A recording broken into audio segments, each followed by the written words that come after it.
General Manager Sam DeSue Jr., and I want to thank you all for being here this morning at our February meeting of the 82nd Avenue Transit Project and Budget Committee. So before we get started, let's do introductions, and I'll start with Councilor Wong. Good morning, everyone. Duncan Huang, I am his Metro Councilor for District 6. Good morning, everybody. I'm Franklin Ochita, chair to the CAC, as well as a member of CAT, and I do Oregon wheelchair hiking as a director. And we'll go online. Is Commissioner Helm on? Oh, Councilor Lewis. Good morning, Christine Lewis. I serve on Metro Council representing District 2. And apologies for being online. One of my kids brought home a nasty germ, and I'm keeping you all from it. Thank you. Good morning. And Director Williams. Good morning, Millicent Williams, Director of the Portland Bureau of Transportation. I too apologize for being online, but I was required to be out of town to address some family issues. So thanks for your patience. Well, thank you all for being here, and those that are online as well. So let's take a look at the agenda. Today we have another packed agenda, and we are going to start with public comment. The public's input has shaped this project from the beginning, and it's important that we hear from you today. So we will then have the committee members' updates, and Franklin Ochita will give us a report from the last CAC meeting. Then we'll hear from the project's team led by Jesse Stemler, who will provide context on the current phase of the project, recap what we heard, and share a design approach. After Jesse's presentation, I would like to hear this group's feedback on the design approach to inform my decision. We will then talk next steps, including the need to address the funding gap. Are there any questions from the committee about how we will spend our time together today?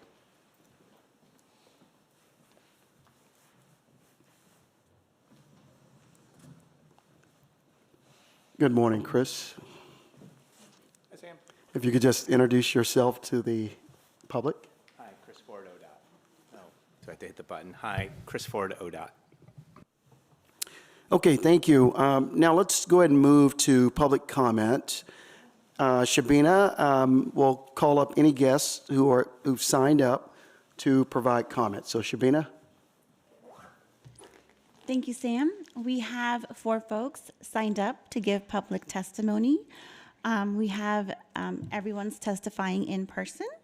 Each person will be allotted 3 minutes to speak. I'm going to ask folks to come up here one by one.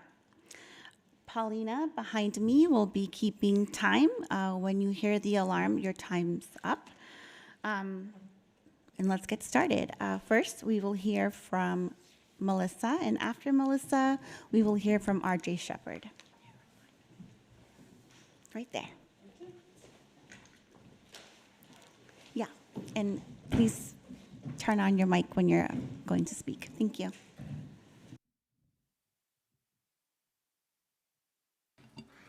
My name is Melissa Glenbach. I submitted my written exhibits for the record.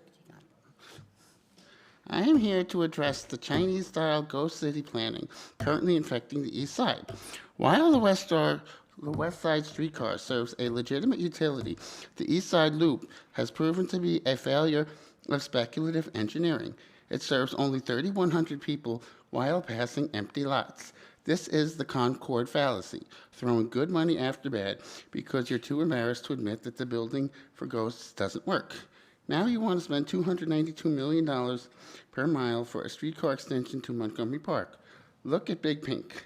The building just sold for $45 million, an 88% collapse in value.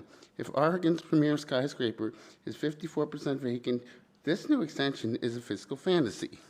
Meanwhile, the Jade District is a proven taxpayer engine with 10,000 riders a day. If $292 million is the prestige standard for Northwest, then $270 million per mile is the equity standard for 82nd Avenue. For less than the cost of your speculative extension, we can build a world-class elevated spine from Sandy Boulevard to Foster Road that serves reality, not speculation. Finally, stop with the road lie or die. Your FX BRT plan will flood 72nd and 92nd Avenue with 4,000 angry drivers a day. You don't help the J District by gridlocking its main artery. Build the 82nd Avenue L. Keep the cars flowed, keep the cars on the road and the transit in the air. Stop the speculation and start investing in the people who are already here. Thank you. Thank you, Melissa, and we've shared your document with the committee. Sure. Appreciate it. Next up, we'll hear from RJ Shepherd.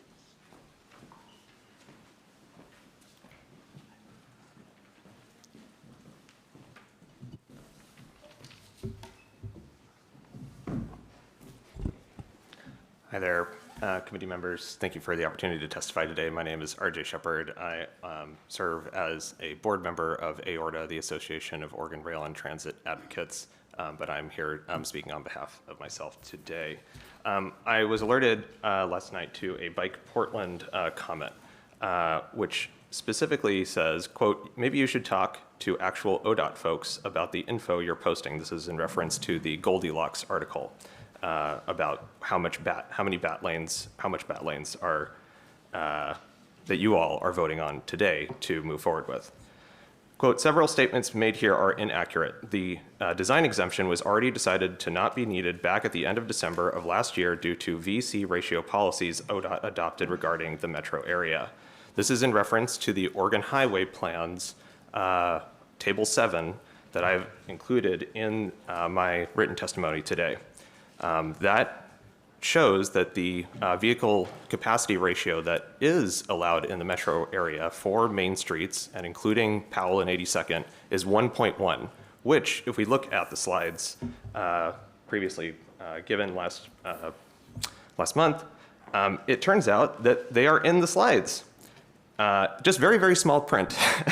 I have to zoom in pretty hard on slide 18 to get to what was included as the OHP VC target of 1.1. Now, why is it that ODOT proceeded to insist that you needed to reach a VC ratio of 0.85 instead of the OHP, which supersedes the Highway Design Manual? And so I would ask the committee today to clear the air, clear the record here. Which is it? Is it 1.1 with the Oregon Highway Plan, which was adopted on March 18th of 1999? So it's been there for a while, guys. It's not anything new. Or is it the Highway Design Manual? In addition, did ODOT actually reach out to technical staff? In section 1200 of the Highway Design Manual, when you're dealing with these conflicts, you should be reaching out to technical staff for clarification. And in fact, this Bike Portland comment says that there was a conversation back of December of 2025. That conversation, in my opinion, should be made fully open to the public by Interim Director Sumption, as well as Director Winsheimer. I think the public deserves to know this is a massive investment that we're making in this community. I've been fighting for these bat lanes for a couple years now. What was said in those emails? And lastly, in this comment, which I think is just as important, and I apologize for taking so much time, but I think this is really important. If ODOT insists that a design exemption is required, there's two things that I'll point out. One, the comment says, quote, DE's design exemptions do not take 6 to 8 months to process if they have been vetted and documented properly prior to submittal. And ODOT is not exactly doing a lot right now. The state capital is obviously still trying to figure out how to fund ODOT moving forward.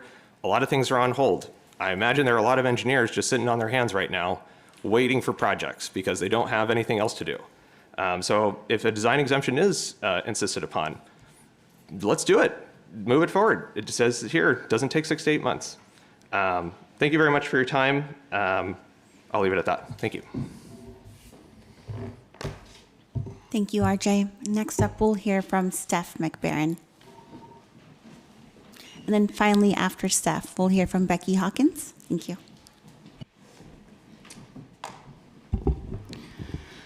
Okay, good morning, Commission. You've seen me here before. You know that I am in full support of BAT lanes all the way up and down the entirety of 82nd Avenue. For the record, I am Stephanie McBaron, member of the Democratic Socialists of America, speaking in a personal capacity as a resident of the neighborhood. I want to take this final opportunity to talk about two things. First, the intersection at Powell, that is going to be a difficult snag. My understanding, I'm not as well informed as my predecessor here, but my understanding is that the regulations that are holding this up are due to expire anyways. So I would ask that we not let regulations that are about to turn over prevent this project from being what it could be. Speaking more broadly and less on the specifics of 82nd and Powell, I am a climate activist. I am an ecologist, and that is why I'm here specifically, because carbon emissions from personal automobiles are the #1 source of carbon pollution in the state of Oregon. And as I'm sure you saw yesterday, the federal administration lifted the EPA backbone of every regulation regarding carbon emissions in this country.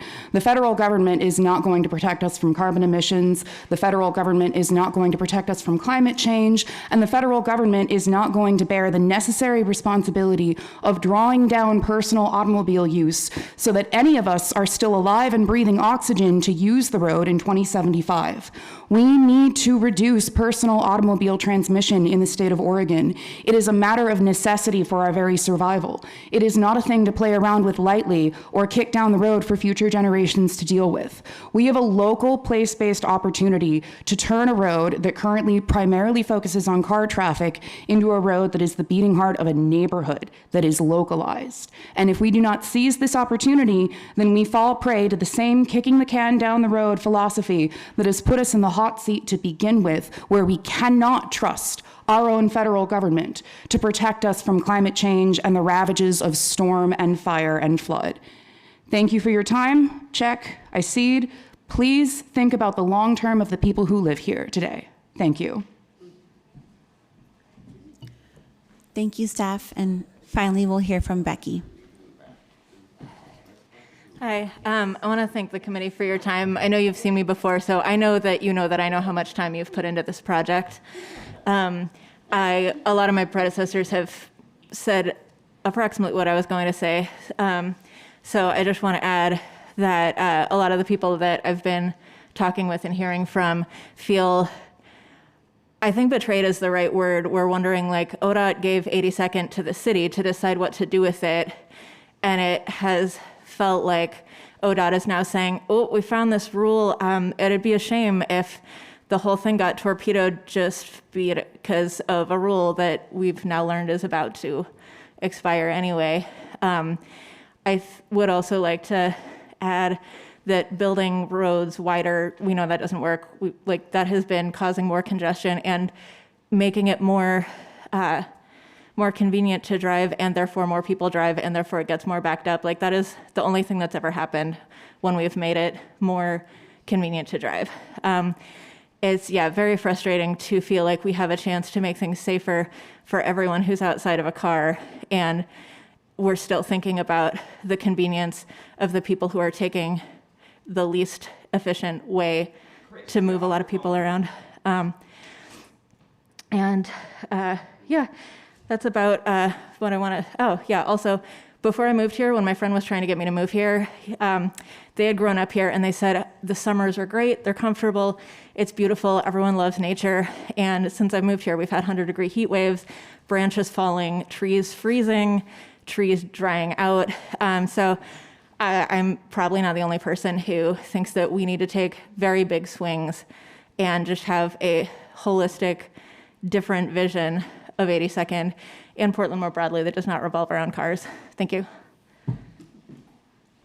Thank you, Becky, and thank you, everyone. That concludes the public testimony portion. I would like to say thank you for taking the time to share your comments with us, and I hope that you continue to stay engaged as we move forward. Also, I would like to welcome Commissioner Helm. She's online. If you would like to just do an introduction, Commissioner Helm. Yes, I'm sorry, you guys. I had some trouble getting on with, I have an older iPad and it gives me a little bit of trouble. But good morning. I'm happy to be here and thank you for the public comments. Very much appreciated. Thanks, Commissioner. You all know how much I value the time and effort that you've put into helping to make this project and make the best decisions for this project. So we have had some tough conversations about bat lanes and other aspects of this project. And those conversations have made the work stronger. So the people in this room and around the table are my closest advisors on this project. And I really want to say to the public and also to the committee, I really appreciate you, really, really do. So thank you for that. And thank you to all the members as well. So now let's start with updates. I want to start with Councilor Wong. Any updates you want to share with the committee? Yeah, thank you, General Manager. I don't think I have any specific updates. I know we've got a lot of moving parts. I think the coalition, 82nd Avenue Coalition, is working closely with the Portland Metro Chamber and local businesses to really scope, that economic development focus study that we've talked about and we've committed to. So we're looking forward to those conversations in the coming weeks. Scheduling has been tough in this time, but we're all working towards that goal. And yeah, I think that's my main update for now. Thank you. Chris Ford from ODOT, any updates? Just really the information that's in the news, and probably a lot of you have read, and all of our agencies are affected by that. The conversations at the legislature right now, there's a legislative session going on that relates to funding, lots of aspects of our transportation system, ODOT maintenance and operations, but also that affects local systems as well in terms of the amount of funding available, and it also affects the transit system. So I think the last day for the legislative session is March 8th. A lot of people wondering what the outcome is going to be in terms of obviously their jobs as well as the ability to keep systems operating. Thanks for the update. We'll go to you, Commissioner Helm. Any updates from Clackamas County? No updates from Clackamas County. I do have a couple questions as we get near our chat session later in the process. Thank you. And Director Williams.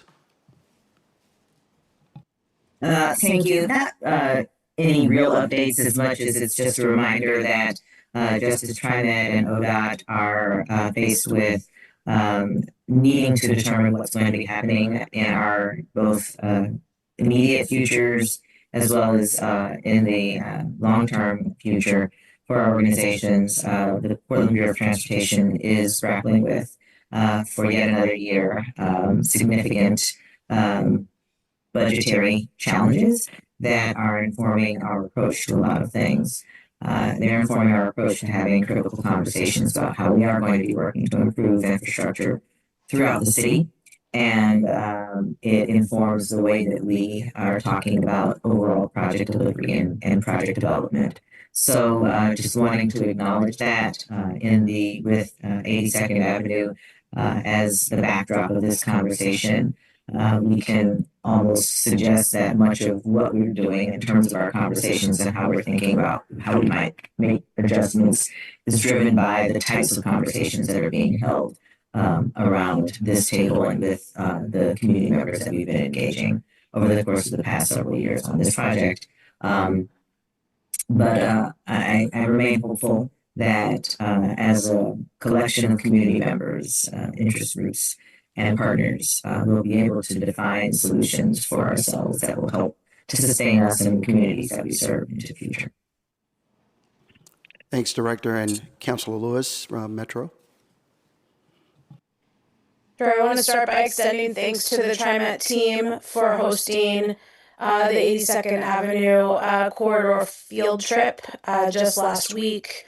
Really wonderful to get to spend that time with some of the technical experts on a bus in the corridor. And beyond that, just want to share Councilor Wong's enthusiasm for moving forward and taking steps to make sure everybody can scope and agree to the economic study that the community has asked for. Thanks. Thank you. Thank you, everyone. So now, Franklin, please share with us what's been happening with the CAC. Thank you, Sam. I would start out with the report out. We had two members join, two community members join the CAC, bringing a diverse voice of business owners and the youth community. Secondly, we reviewed the community engagement report, the Bat Lane evaluation matrix, and the 82nd draft economic impact review. The Portland Metro Chamber, as well as the 82nd Avenue Coalition letter that Sam read last budget and policy meeting. Then we went into the regulatory requirements. Questions arose about ODOT's regulatory thing. It's like the public testimony was there today, evaluating the role. The desire was to have the regulation requirements and limitations detailed by the committee in the project. The stakeholder appreciation, everybody appreciated the leadership and the advocacy for the 82nd Avenue Coalition and Portland Metro Chamber too. Then we had public testimony.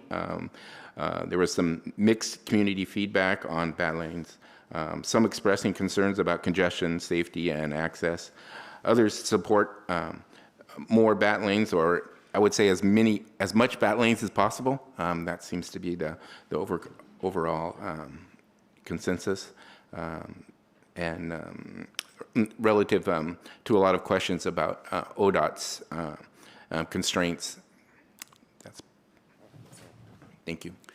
Thank you very much with the updates. Thank you, board. I want to just state to the members and also the public is that I really care deeply about the work that we do at TriMet. And as the general manager, I advocate for transit every day and work to build strong partnerships, both in good times and also when things are challenging. My job is really to solve problems, and to do that well, I listen carefully, very actively to our staff, our partners around the table, our riders, and the broader public, and then make decisions that truly matter for the communities that we serve.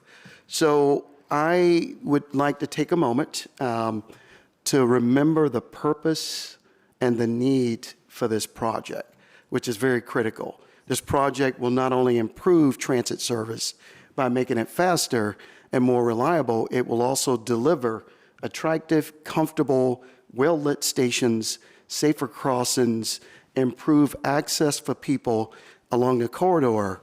This is a truly transformative project, and this will not be the last time that you hear me say it, that the 82nd Avenue Transit Project is my personal priority. And I want to just make sure I let the public know from that, not just because it's our highest ridership bus line, it's a true workhorse of our transit system. So not just because 82nd needs to be transformed from one of the state's deadliest streets and a safe, reliable corridor with its own distinct character, but because the future of 82nd Avenue, sometimes called the Avenue of Roses, is full of possibility. So I see the potential. Neighbors see it. The business community sees it. And my partners on this committee sees it too. We all know the transformational power of transit. Transit often leads to meaningful change and is part of a larger transportation ecosystem that supports our communities, economic, it creates opportunity, it improves access to affordable housing, it advances our climate goals, and it sits at the heart of every world-class region. So projects like this takes time, it takes effort, it takes patience to build together. Projects like this only work when the entire region is moving in the same direction. The community has come together around the why behind this project, and here on this committee, we are working together to refine the how as we move forward. You have seen this slide at least 3 meetings. This is the framework that I will be using to guide the path forward. As the Policy and Budget Committee, you bring both expertise and the commitment needed to help solve the Bat Lane puzzle. That means understanding the real constraints and risks while also staying focused and on delivering a transformational project for the community. In the lead up to today's conversation, we've learned more about the broader corridor vision from our friends at the City of Portland. You asked for data, and then the team delivered, sharing comprehensive analysis and really exploring both the challenges and the opportunities Bat Lanes present. We have worked with our partners at PBOT, at ODOT, to dig into the diversion analysis so that we understand how the decisions we make on 82nd affect the entire transportation system. We've learned how 82nd Avenue will become a safer street thanks to the significant investment from the City of Portland, including new medians, traffic signals, and other improvements as we move forward. Together, we are ensuring that station access is improved for everyone, whether they are walking, rolling, or riding on 82nd. So thank you for joining me on a tour of some of the most challenging sections of 82nd to implement Bat Lanes. Seeing the corridor together and experiencing these issues firsthand, rather than just talking about them in meetings, were incredibly valuable. Several things clicked for me during that tour, and I hope you had some of those same moments of clarity as well. We've been building towards today's meetings, which will provide direction for our project design team. There are a few elements that are foundational to my decision. First, we must stay on track if we are to secure federal fundings. We must stay on track to secure federal fundings. Recently, we received a medium-high rating from the Federal Transit Administration. And just a couple of weeks ago, the Federal Transit Administration assigned a project management oversight consultant that worked with our team to demonstrate project readiness for federal funding. So we are no longer in the planning phase. We are no longer in the planning phase. And now we must be laser focused on project delivery to be successful. So according to our schedule, we are planning to start construction in just over a year. That is a critical window to identify and evaluate solutions and to align on how we must move forward to address the current funding gap, which could be at least $8 million. The decision we make now will shape the project's direction and help reduce risks as we approach construction. We must actively manage the risks relating to the funding and regulatory requirements. Let me repeat what I just said. We must manage the funding and the regulatory risks. And my job is to take all of this information from all of us, turn it into action, and that is exactly what today's meeting is about. With clear feedback from the committee, I will be able to guide the project team on how to advance the design. So I look forward to receiving your feedback on the committee. I'm going to pause here to see if there are any questions from the committee before moving forward. Councilor Wong. Thank you.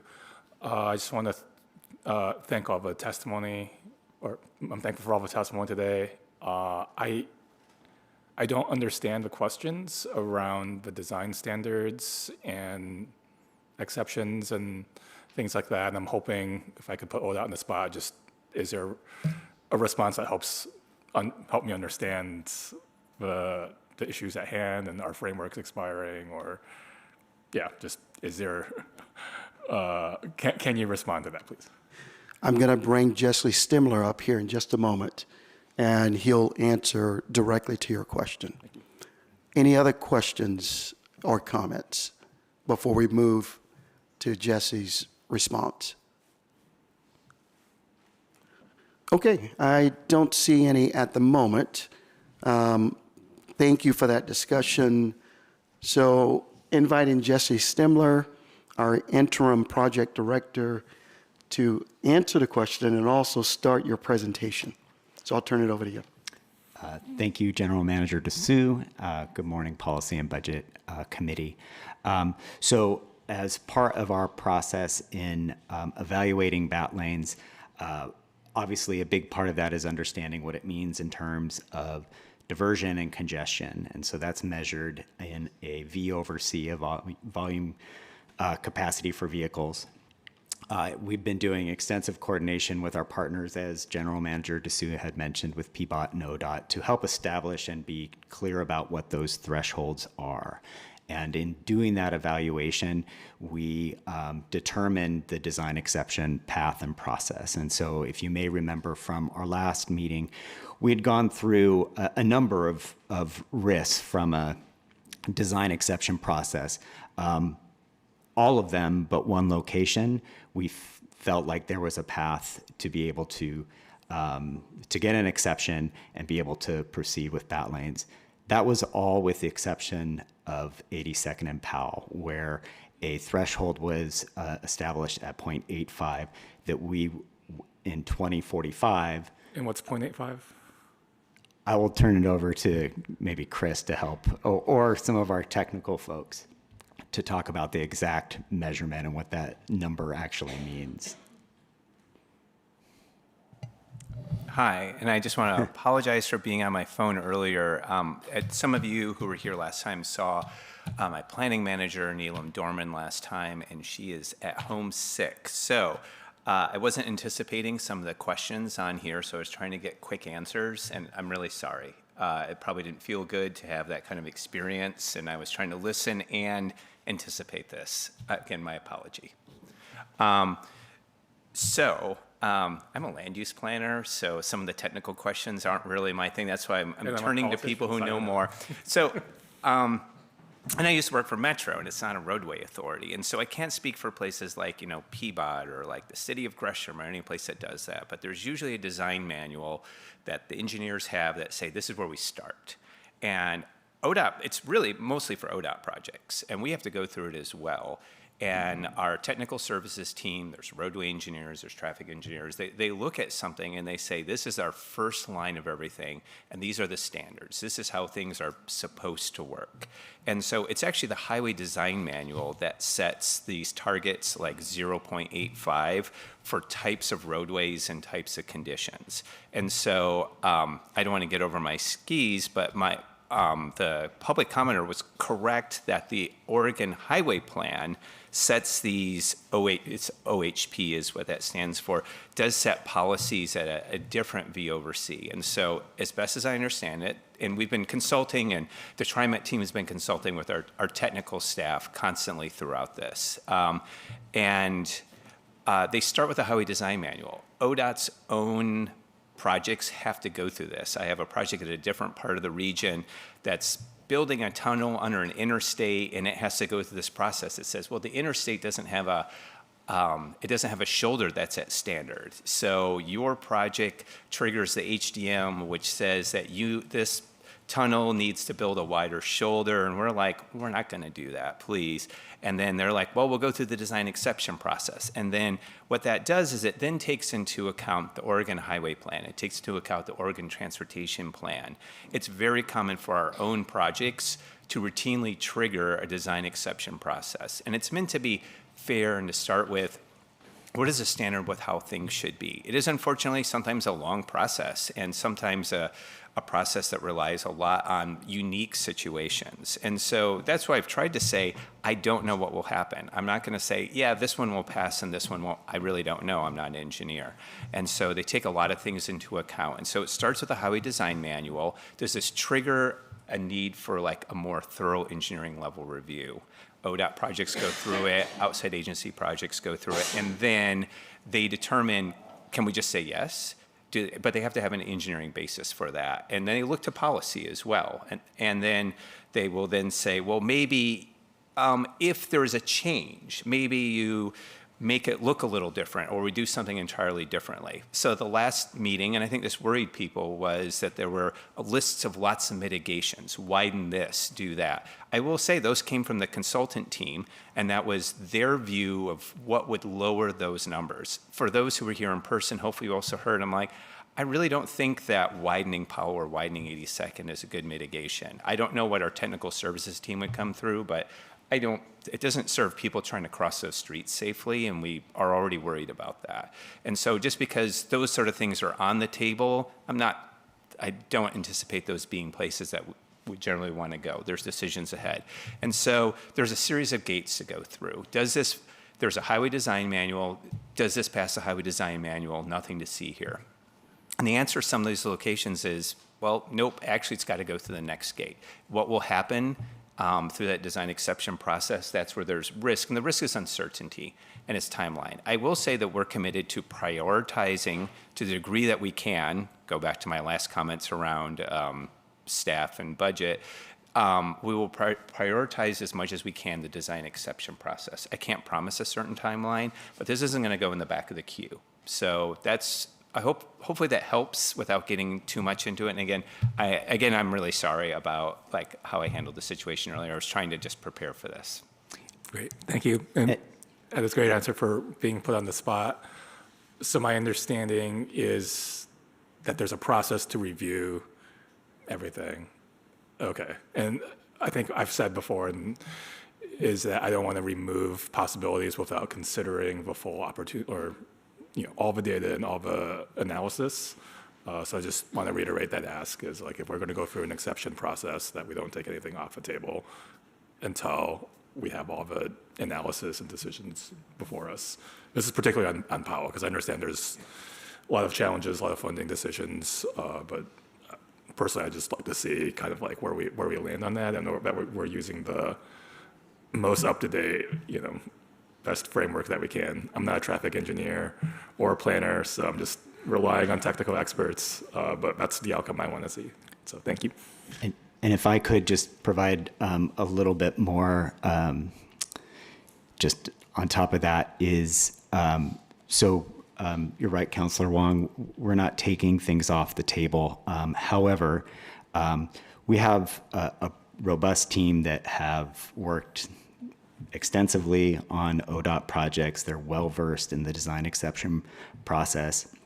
And so we are going to do more due diligence, but the recommendation or the proposed approach, rather, that the design team is putting forth is to drop the BAT lanes at 82nd and Powell because of the multiple rounds of review, the additional analysis, and from this group who has extensive knowledge and have worked on projects like these and seen these kind of thresholds, the likely mitigations are widening both at 82nd and Powell and off corridor from the feedback we've received.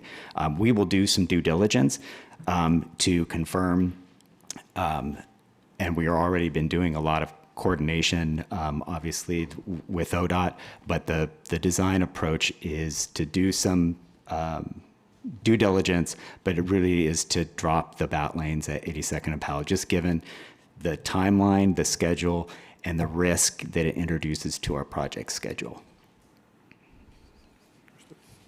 Thank you. Why don't you go ahead and move forward with your presentation? Thank you, Sam. So before we revisit the design approach for BAT lanes, I wanted to provide a refresher on our project timeline and takeaways from the last policy and budget meeting. As General Manager Dessou had mentioned, we are getting close to wrapping design and around the corner from breaking ground in just over a year. We're in 60% design now, which is anticipated to be complete in June, with construction then planning in spring of next year. Our efforts are focused on implementing the project now and doing the work to secure federal funding and to make this transformative project a reality. As General Manager Dessou had mentioned, we had the official kickoff with FTA's project management oversight consultant, and we now start the work to demonstrate project readiness needed for federal funding. As part of that project readiness, we're going to dive deeply into cost, schedule, budget, risks, and key to this effort is demonstrating that we have a project cost that aligns with our budget. And we're looking forward to the guidance that will come from this committee and that will help us move forward in this really pivotal time for the project. Next slide, please. At a high level, wanted to provide a summary of the major takeaways related to BAT lanes from the previous meeting. Improved safety and accessibility continue to be the top priorities, and we're certainly hearing that from this committee. I know, Franklin, you've also been an outspoken champion for accessibility and safety, and that is a top priority for us as well. We heard support for the economic analysis for the corridor, and efforts are underway to define the scope that's being led by the 82nd Avenue Coalition and supported by Metro.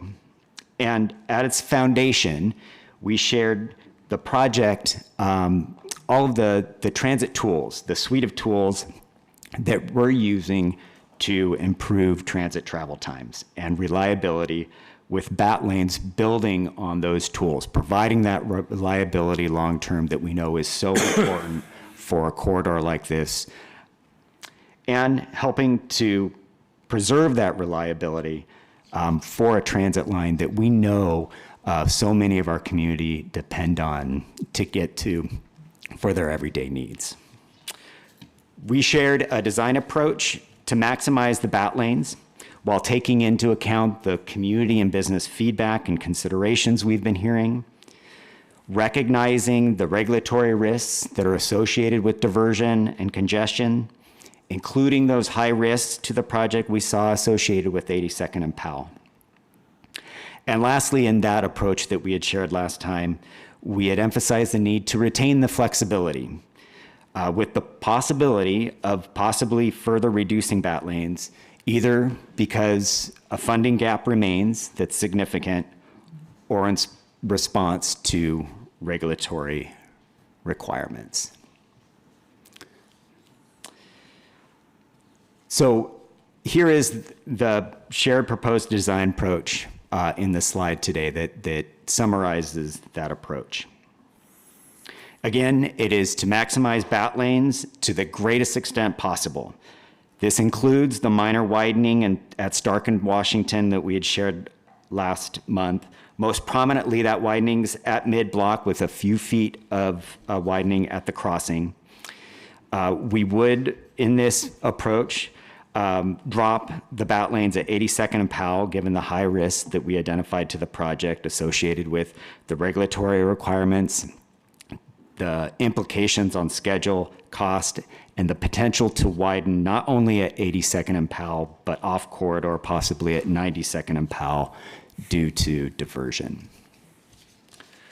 The approach would move forward with the design exception process everywhere else. As Chris had shared in the previous presentation, there are a number of areas where we know we will need design exceptions, and we've been working and coordinating with ODOT to clearly understand what would be needed in preparation for a successful design exception package. And we'll work with them to address regulatory requirements associated with BAT lanes within the city of Portland, except at 82nd and Powell. And I want to emphasize a few notes related to the approach, again, that is important to keep in mind. That again, the approach will need to retain some level of flexibility. We still need to go through the design exception process. We still have an identified funding gap. And if need be, further reduction of BAT lanes may be needed, either in the case that design exceptions are denied, or widening is required, or a significant funding gap remains. It's also important to note that BAT lane reductions or refinements that are tied to the regulatory requirements will be determined through a regulatory technical review process with ODOT. Not listed here, but is also really important, I think, in this approach, and that we've heard from this committee, is continuing to keep this committee updated along the way, which will certainly be a part of the process. So this is the approach that we're proposing to carry into design. And I'll turn it over now to Sam and the committee for discussion and any questions. Thank you. Thanks, Jesse, for that presentation. If you could just remain there, because I know we will have questions here. Now to the committee members, would love to hear your feedback as we move forward here. We'll start with you, Councilor Wong. First, I want to say that we hope this approach shows that bat lanes are top of mind for the project team. And wanted to just know, do you feel this design approach aligns with your priorities? Yeah, thank you for the question. And I guess first I just want to clarify that my top priority is making sure this project is delivered on time and on budget. So I don't want any analysis to delay that timeline, because I think delay could be death in this process. So just putting that out there first is like, this project is of utmost priority, and that timeline is very important. But yeah, I think I just want to say, a couple of meetings ago that I expected to see design magic from Michael and Jesse, and I think this approach really sets us up for that. So thank you. I'm excited for today as kind of a milestone in that. And, I think just in the next phase, I'd really like to invoke, a controversial concept in today's environment. And that's just really, uplifting our sense of empathy. And I think that's just what I've been kind of rolling around in my mind the last couple of weeks when I think about this project. I live up the street and I work right here, so I'm up and down this corridor every day. And, I think about the folks that, are transit dependent. I think of folks that have businesses. And, when I come down here, I think the data shows that my commute might be 1 to 2 minutes longer with bat lanes. And I think that 1 to 2 minutes is actually a worthwhile trade for folks to be able to cross the street safely, to know that their bus will get there on time reliably so they can get to work, the students can get to McDaniel. Like, I think that's, in my mind, a worthwhile conversation and a worthwhile trade. Some of the corridors can be different. Like, if, we're in the heart of a J district right now, if folks look out the window right here, you can see the construction site for Legion Commons. I'm really excited that we're going to have 124 units of affordable housing right there.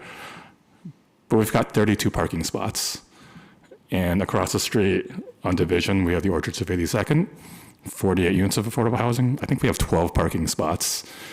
And these are TOD projects, and we've made that decision that we're going to build housing for people and not for cars. So I'm really mindful of like, how are our community members that are in these housing units going to get around? And it's going to be by transit. That was by design. That's why these programs were set up. That's why the regulations were set up. So I think those are folks that I'm really thinking about, is like, how are folks that are transit dependent, that don't have cars, that are living in these buildings, how are they going to get around? And I think, having excellent transit is so critical.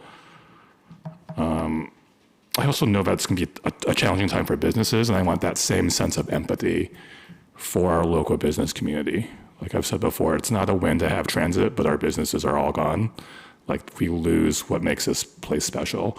So I'm really mindful of that as well, and I think we need to find, the right balance in that approach, and making sure that we're in a study of the problem and that we can mitigate that in the future and address it as best we can. And that's going to take deeper partnership with you all, but also with the city of Portland. I really need the city of Portland to lean in on that.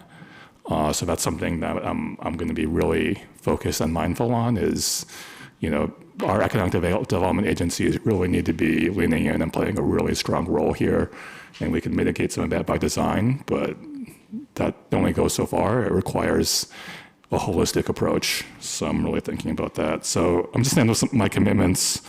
I'm really committed to this economic development study. Make sure it's funded. I'm really committed to actually working with you all to find additional funding for that gap. I know we need to have that conversation. And I think, if we're that close to what we envision, like we will find those resources somewhere. Can't guarantee it, but I'm gonna work at it. And I'm also committed to continuing to be part of this process. So I've really appreciated all the engagement that you've all done. I think it's been great, and we need to continue that sense of engagement.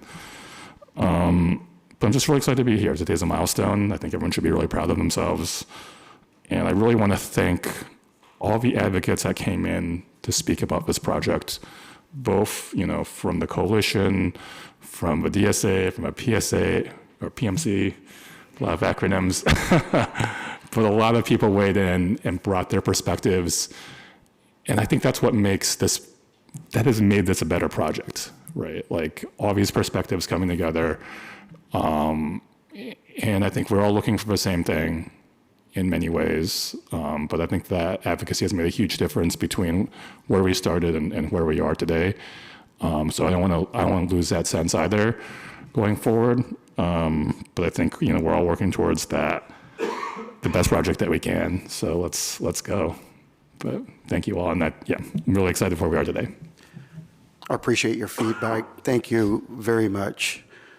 Chris, love to hear your feedback. At our last meeting, you've kind of walked through in detail ODOT's regulatory requirements the project must address in our design approach. But would love to get your feedback. As the roadway authority, does the proposed approach minimize risks from the regulatory perspective while maximizing benefit?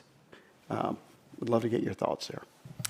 Hi, and I'll again thank everybody who was able to come in person here today. And there's only so much you can get from reading the news or watching a video. And so, for everyone who's been engaged on this, of course the staff, but everybody in the community, thank you.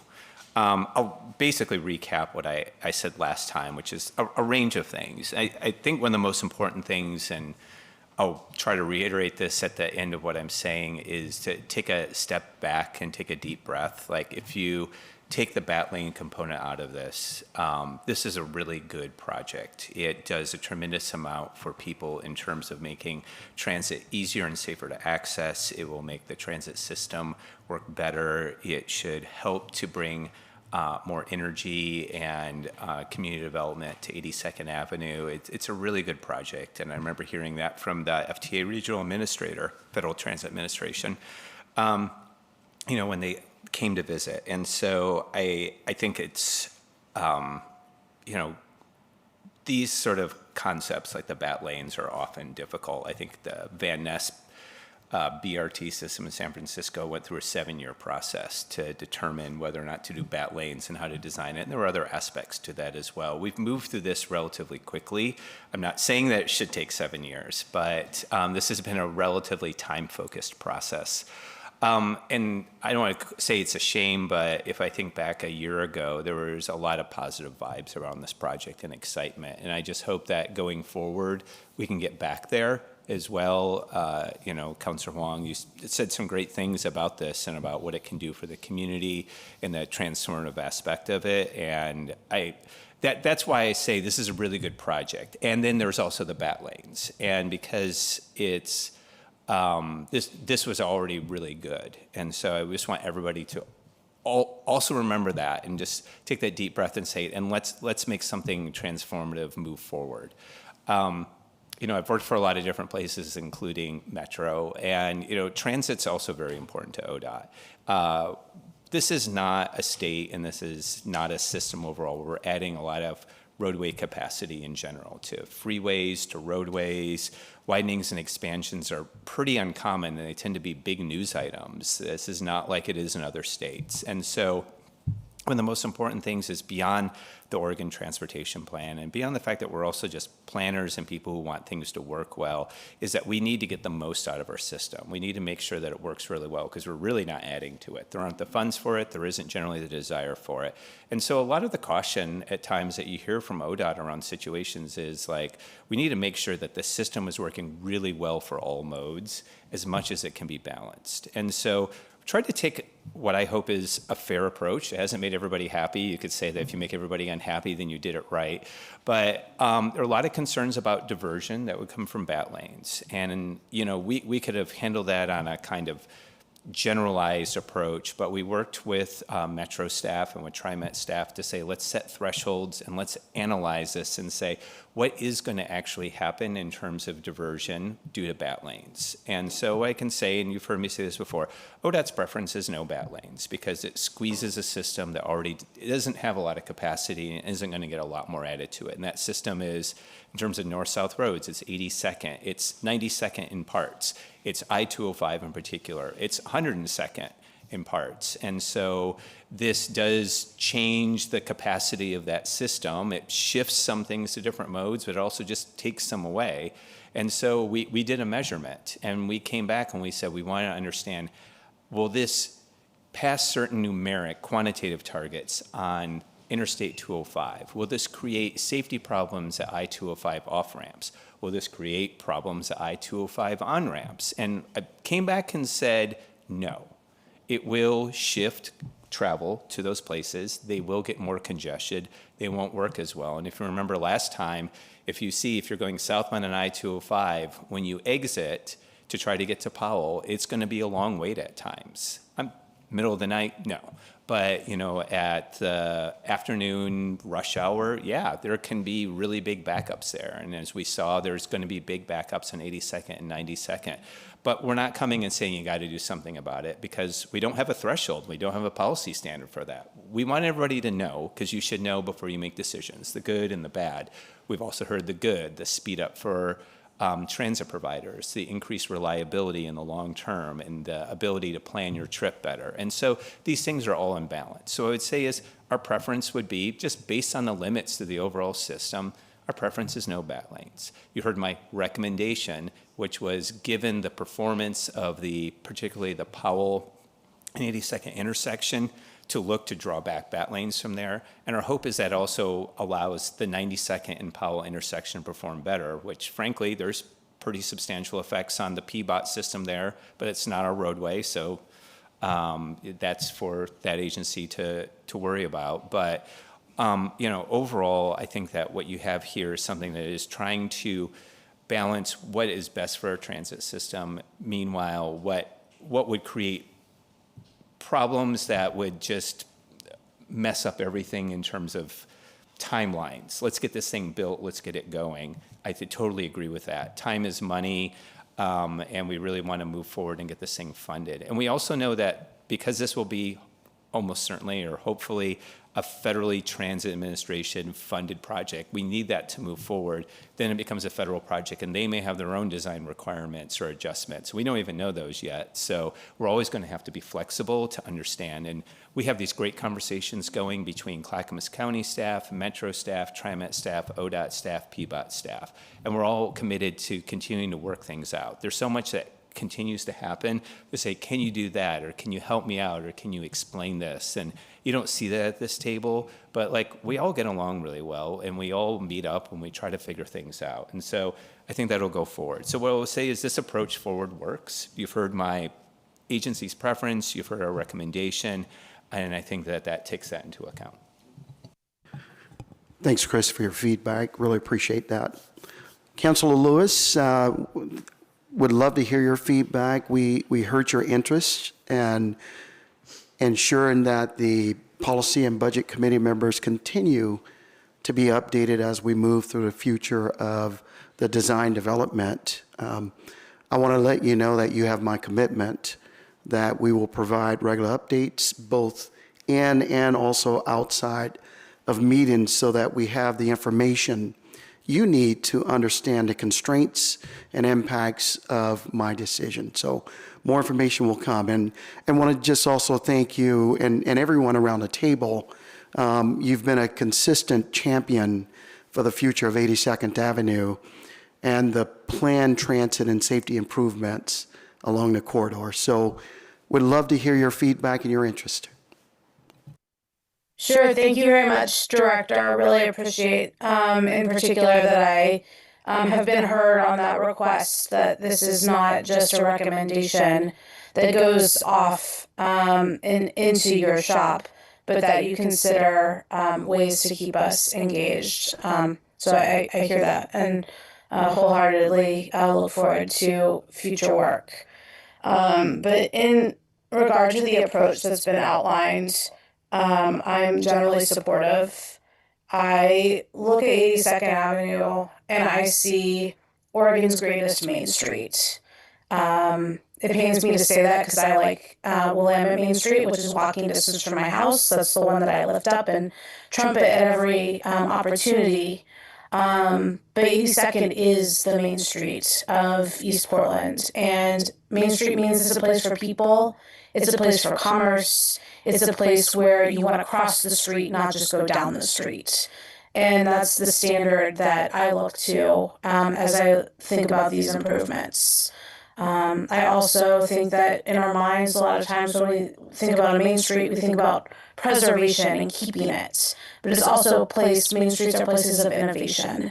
And I think we've struck the right balance here, particularly with line 72nd being our state's highest ridership bus line. We know that there's demand. We know that there's transit-dependent individuals who want this system to be worth every ounce of investment that we're putting in, both with the time and consideration, but also with the dollars and the federal dollars. The system has to be designed so it's the best it can be. It is not worth all of this if we don't make it function as reliably and as predictably as possible. And that's where BATLanes are a help.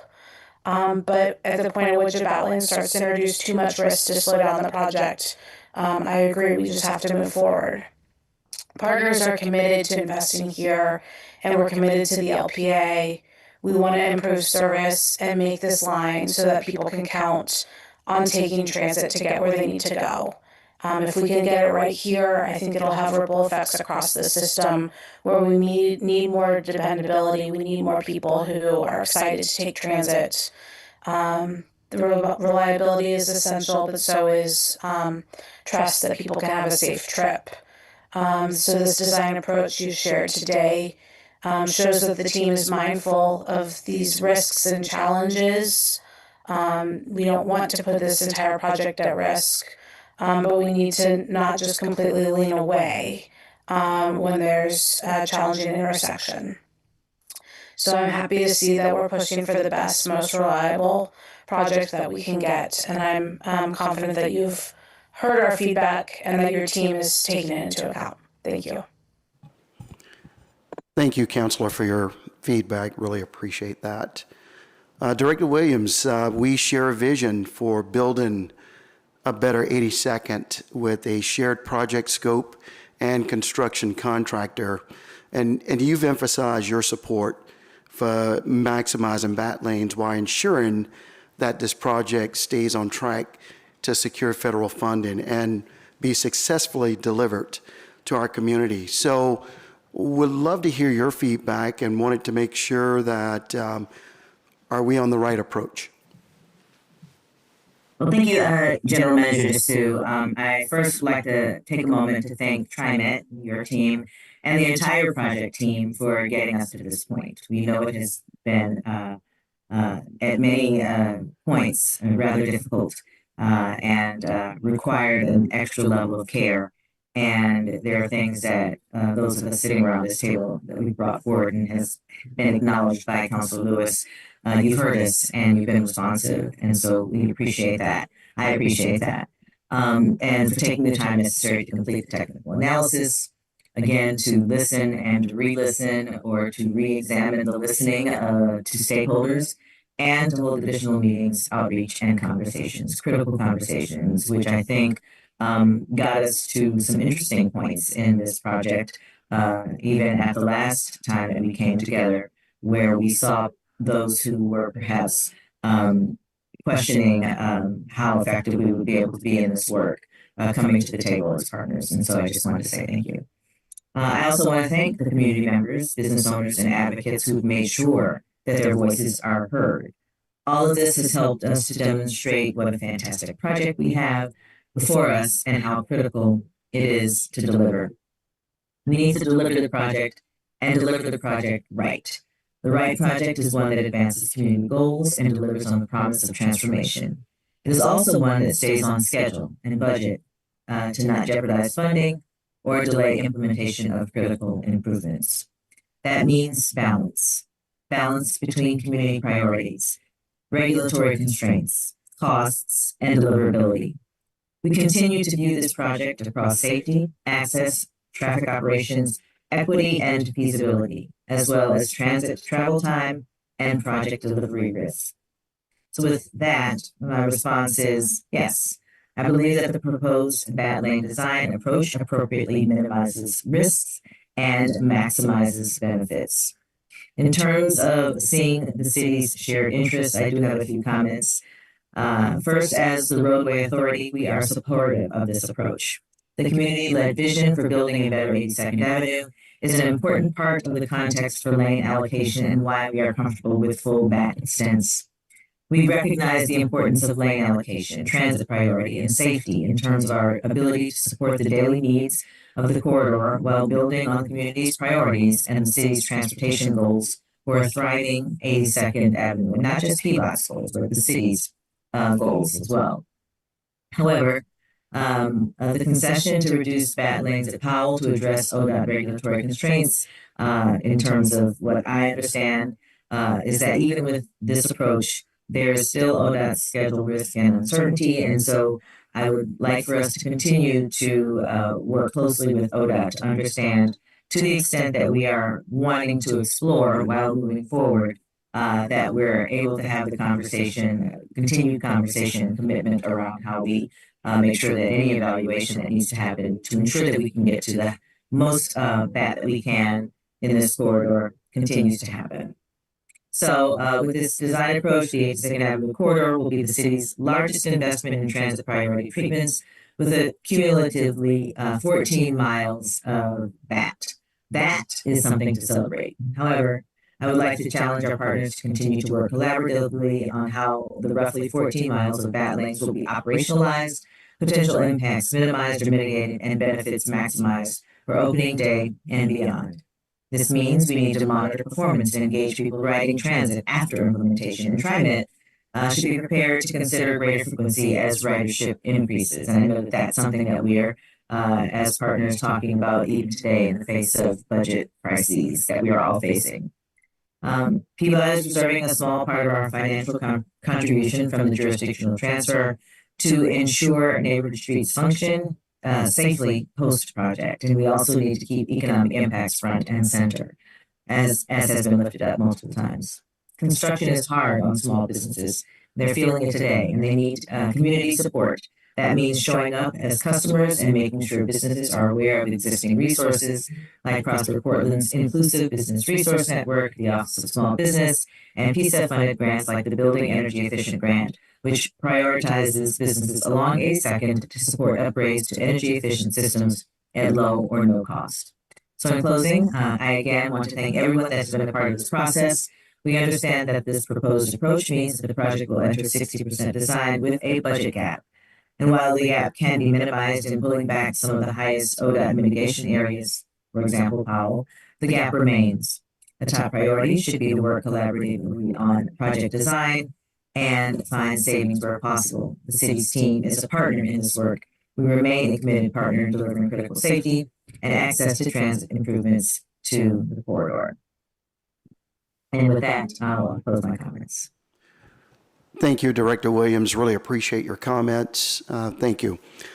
Franklin, you've been a strong voice for our community and ensuring this project keeps safety and accessibility at the center of the conversation. And you've reminded us about pass-ups on 82nd and the line 72 and the challenges that people are faced when crossing 82nd. So, and I just want to say that you've carried the torch for the CAC and members' interest in the most bat lanes possible for this project. So want to hear your comments and your feedback, and also, do you feel your priorities and feedback from the CAC are reflected in this approach here? Well, first of all, I want to thank you so much. I feel honored to be on this board and to be able to represent the CAC. I feel like we've got our voices heard. I want to thank all the public comment people that came in, and they were they really reflect the CAC and how the CAC does things. But I'd like to go back to history. TriMet has been, as well as Portland altogether, has been a leader in accessibility and access and removing a freeway. I mean, no other city that I know of has removed a freeway from downtown Portland. It's just a history of that kind of things, and we're right here making a history again. This is going to be a corridor that other agencies are going to be looking at and saying, hey, you guys did an awesome job. You guys thought about adding 3 spots for your ADA section. You actually opened up the whole thing. And that's one thing we have to reflect on, that this is going to be a history-making thing, and we're right there at a point where if we do the full bat lanes, if we do, but we do have to make it happen. And I understand that that's the way we're going to be able to do it, is by dropping at PAL, and that seems like be the most productive and most way to get it done. And the sooner we get it done, the better, because we'll be saving lives. As the longer it takes to do it, the more lives are going to be lost. And the more lives are going to be affected. And like Director Hahn there mentioned, it's changing. It's going to be a lot more people with no parking. So those people are going to have to get around. And as Uber does a job, they're not going to be able to afford an Uber ride everywhere you go, or even be able to do that. So it's going to be a revolutionary and a way to break the idea of car dependency, as well as having a viable community there. And I do want to thank everyone, and I want to thank Jesse and everything. They've always kept me involved in it, as well as the CAC altogether and all the CAC facilitators. They've really made me feel like I could do this. This is my first venture out here. I was just an advocate, and I know what it takes to get around, so that kind of stuff. So I want to thank you very much for this, and I really hope that I represented them well, because I'm really passionate about keeping everybody involved and everyone voices heard, and that's very important. Thank you. Thank you for your feedback. Well done. Commissioner Helm, your feedback in previous meetings, you've shared your concerns about future safety of 82nd, and you've been a strong advocate for our businesses along the corridor. The recent joint support from the 82nd Avenue Coalition and businesses, represented by Portland Metro Chamber, to really undertake an economic analysis and make this an important step in ensuring that the project supports local businesses. So as we consider to the proposed design approach and move towards the project, we'd love to hear your feedback on everything. Thank you, General Manager Sue. I appreciate being part of this conversation. I know Clackamas County is just a very small portion of this strip. So, and we live in a different world. And I said this to one of the speakers at the last meeting that, I'm a country girl. I kind of have to drive everywhere. So I come at this from a completely different standpoint. But I want to say first how important it is that you've stopped to listen to the business community. I think when I first jumped into this, they hadn't been heard. And I'm thrilled to see that they're part of the conversation, that they're positive about this, and they're happy to be engaged with the partners that be.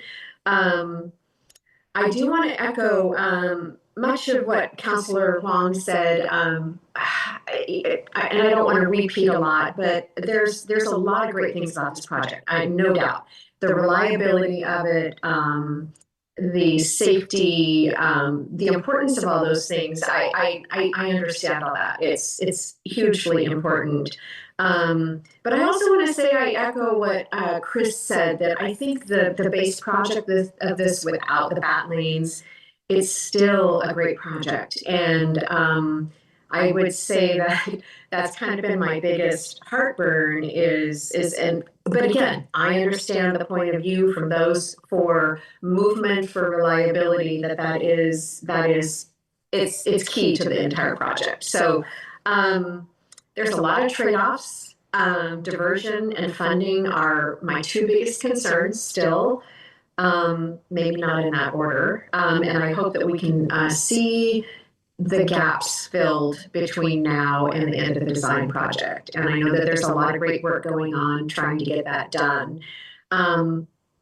Couple of concerns I still have are, as we've talked about, the medians that are going to be added and freight movement. Again, thinking of the businesses along 82nd Avenue, those medians are going to cause problems with left turns. So I just want that to be on your radar somewhere, where the medians are, how businesses will be able to access their freight trucks so they can continue selling things, and where those medians might be. And then my other question too is, what is the latest timeline for the CIG funding of $150 million? I know that the rating is medium high, and that's great, but I am not familiar with how long it takes to get those dollars approved. And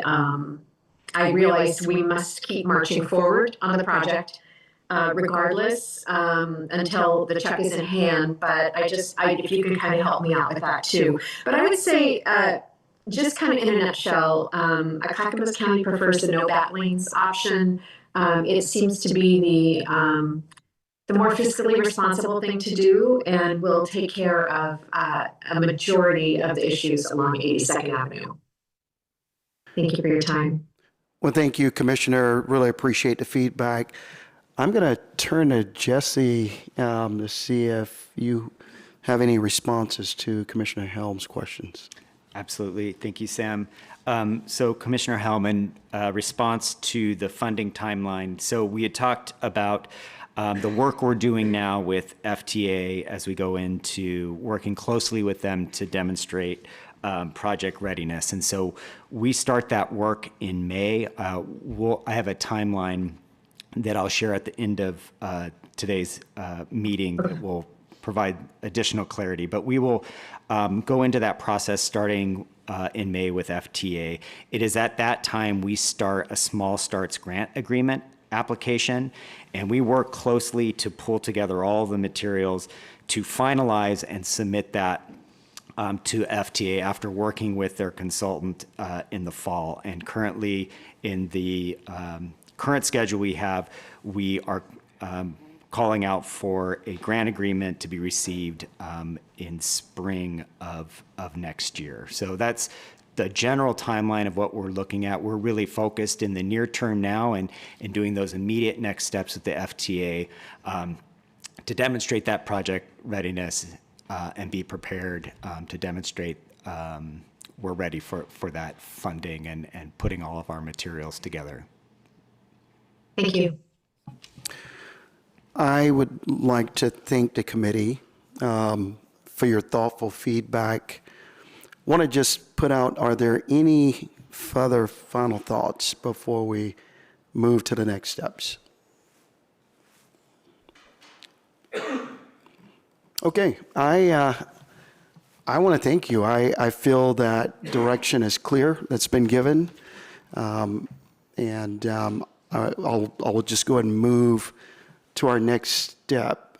Jesse, can you take us through the next steps and also where we need to focus? Absolutely, thank you. I'll just also just wrap up what the feedback that I've heard, and just let this committee know that in these points that we heard about delivering the project on time, to make sure that we're looking to the future, to understand and study business concerns. We've heard that today that this is a really good project from our ODOT partners, but there is a recognition that there's a lot of work to do to get through the technical, to address the diversion, but we've heard that this approach works. And while also hearing that there's continued work we need to do to look long-term to how operations will work on the corridor long-term with BAT lanes. We've heard that there's support of approach from Franklin and his representation of the CAC. And we've heard from Commissioner Helm that the appreciation for continuing to engage the business community, and that the project at its core is a good project, but needing to continue to look closely at the funding, diversion, and understanding things like access. So I just want to say that from a purely design perspective, that gives us the information we need and to move forward. And we can address these things through that design process. And through the ongoing engagement we have with this committee, we know that this committee will continue to be a really important touch point for the project. So I just wanted to reiterate from a design perspective that the feedback today really helps us in giving us that direction to move forward, and want to thank the committee for those thoughts. So going forward, with the direction, we now have lots of work to do. We know that a funding gap comes with more extensive BAT lanes. And so the work to start to identify addressing this funding gap is going to be critical for us to stay on target. I've mentioned a couple times that in May, work starts in earnest with the FTA to demonstrate project readiness, working to submit our Small Starts Grant Agreement. It's at this time, during this May timeline that you see up here on the slide, that we have to identify a path of a project cost that aligns with budget. It'll be important. We flag this as an important window to identify any potential additional funding that could fund BAT lanes for the project. As we move forward, as I mentioned, we are wrapping 60% design in June, and then we will continue into 90%, and having a funding source secured will provide certainty on the project scope, allowing us to continue to progress design and meet those critical milestones, including being well positioned for federal funding. So that is the path we're on. We will take the direction we received today to continue with the design approach. We will continue to provide updates along the way, and we're really now marching towards that 60% milestone at the end of June, early July. So those are our immediate next steps. Happy to answer any questions. I'll turn it over to you, Sam, and the committee for any further discussion or questions you might have on those next steps. Commissioner Wong, or Councilor Wong. Thank you. Thanks for those next steps. Just on the funding side, so I'm understanding that money needs to be committed. Is it by July or May? I guess just A, on the timeline, and then B,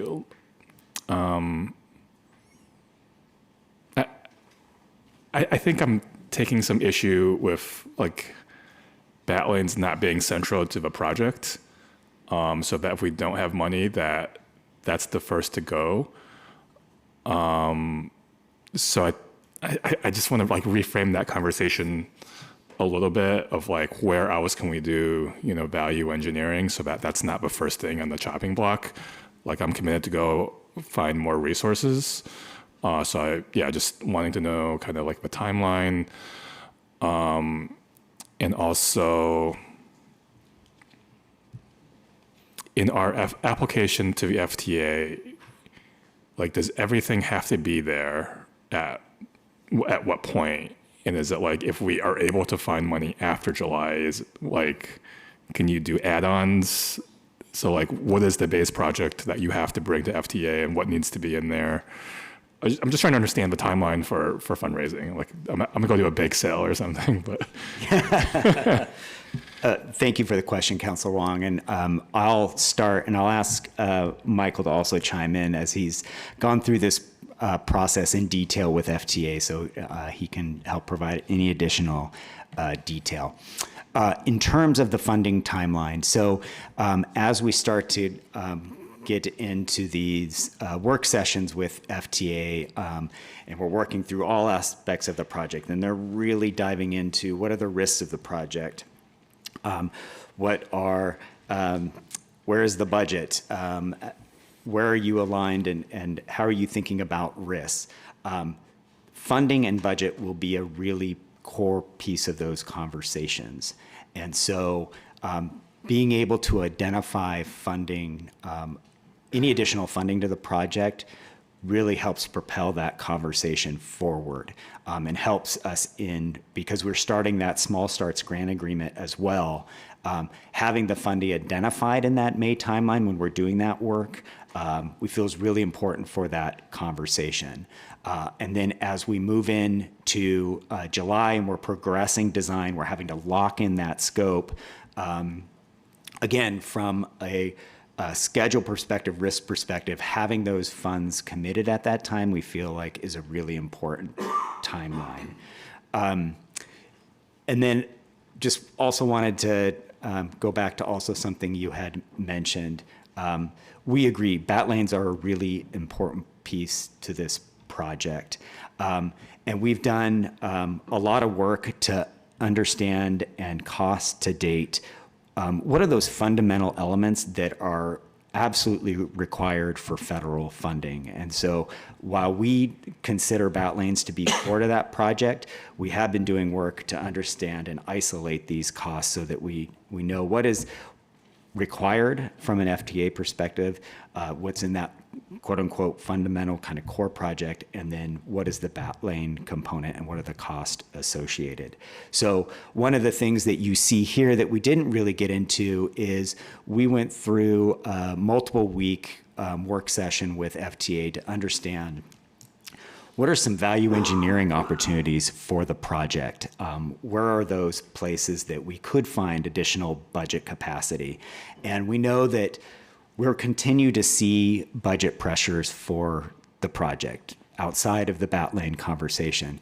But we have some really good strategies coming out of those work sessions to really control costs as we get into 60% design. What we do know from 30% and all of the costing we did is that this more extensive bat lane is $10.8 million, or when we compare it to the budget, about $8 million above what we've had funding identified for. So we know that, and that's really what we want to solve for, all the while doing really important work to really control the costs and address all of the cost pressures. I mean, just for example, tariffs in and of themselves are adding additional pressures to the project in terms of cost. So in these VE efforts, we're really looking to help address some of those things while also recognizing that this element, very important to the project, also has a real cost to it. And so I'll leave it at that. And Michael, I don't know if you have anything else to add.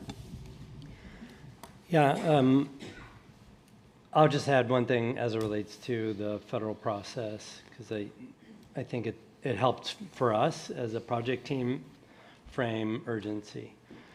This summer we will, as Jesse mentioned, in May be bringing on a PMOC, Project Management Oversight Consultant. And their role is to be look out for the FTA's best interest. They are, think of them as a major investor in this project. So they are there to ensure that the federal government's investment is going towards a project that has all their ducks in a row: scope, schedule, budget, partner agreement, and everything is committed. They are managing their risks. They have a team that is capable to deliver the project. Those are the things that they dig into over several months before we submit our application in September, at which time 100% of our funding not only needs to be committed, but secured with agreements and assurance that that funding is going to come through. If during that process the PMOC sees gaps, they assign a level of risk to each of those gaps along the way and add them up, basically. So at the end of their review, if depending on the number of gaps that exist or risks that they see, they require then the project to carry a certain level of contingency or extra funds. So we could end up in September with, or August, with too many risks requiring too much contingency of a fixed amount that we budget that we already have. So more of our funds then would have to go towards contingency, and we'd have to look for additional cuts within the budget to cover just the amount of contingency they're asking. So our job could get even harder in August when we have no time to mitigate it if we don't do the hard work right now. If we get to August and we don't have room in our budget for that contingency, we immediately have to start cutting significant scope depending on the level of contingency. So I hope that kind of frames why this phase is so important and the urgency around that. The sooner we address this risk, the more flexibility we have in June, July, and then the line is drawn in August, pretty much. Well, that's very helpful as we public agencies consider our budgets in the coming months. So thank you for highlighting that urgency. Any other questions from the committee? Okay. Thanks, Jesse and Michael. I've been very mindful of the budget as well as we've talked through this, and I'm clear that any recommendations must include a solid funding strategy. So we will not build what we can't afford. So I definitely understand that and really appreciate that. And we will not value engineer, stations or other core amenities on the route, on the line, out of the project. Without a clear project, a clear path really going forward to close the funding gap, the entire project, not just BAT lanes, is at risk. So that's key to me as we move forward. We must not compromise also the fundamental elements that make this project transformational as we move forward. And then since our last meeting, TriMet has followed up on Councilor Wong's suggestion to engage with Portland's Clean Energy Fund, and we have additional conversations planned as we move forward. Even if we're successful with securing additional funding, there will still be work to do to fully fund this project. Over the next few months, we're going to address the funding gap, and that must remain a top priority as we move forward. So first, I want to just thank everyone on the committee. I can't say enough about the public. I've met so many of you. Thank you for being here. As TriMet's general manager, I'm committed to improve transit operations by maximizing BAT lanes wherever feasible, while addressing community concerns, managing risks, and positioning us to secure federal funding. At the same time, we must be clear about the risks that we've talked about. So with that in mind, my direction to the TriMet team is to advance design for BAT lanes on all 7 miles of 82nd Avenue between Lombard and Clatsop, but not pursue BAT lanes at Powell, where there's an unacceptable level of regulatory risk. Even without BAT lanes at Powell, this approach requires some challenging design exceptions. We can all agree that 82nd and Powell needs a long-term solution beyond what the transit project alone can deliver. And in the near term, we are making meaningful improvements through ADA upgrades, signal enhancements, transit signal priority that lay the groundwork for future phases. Through strong partnership and shared commitment to growth, housing, and opportunity, transit can catalyze lasting change, and I'm confident we can move forward together to deliver what our community deserves. We must act quickly to ensure that this project is fully funded. The conversation is not ending here, and it's not over until we determine a solution for the funding. I'm going to work with each one of you on the committee to secure funds to make this project whole and to deliver this vision of 82nd. I look forward to the work ahead that we have to do.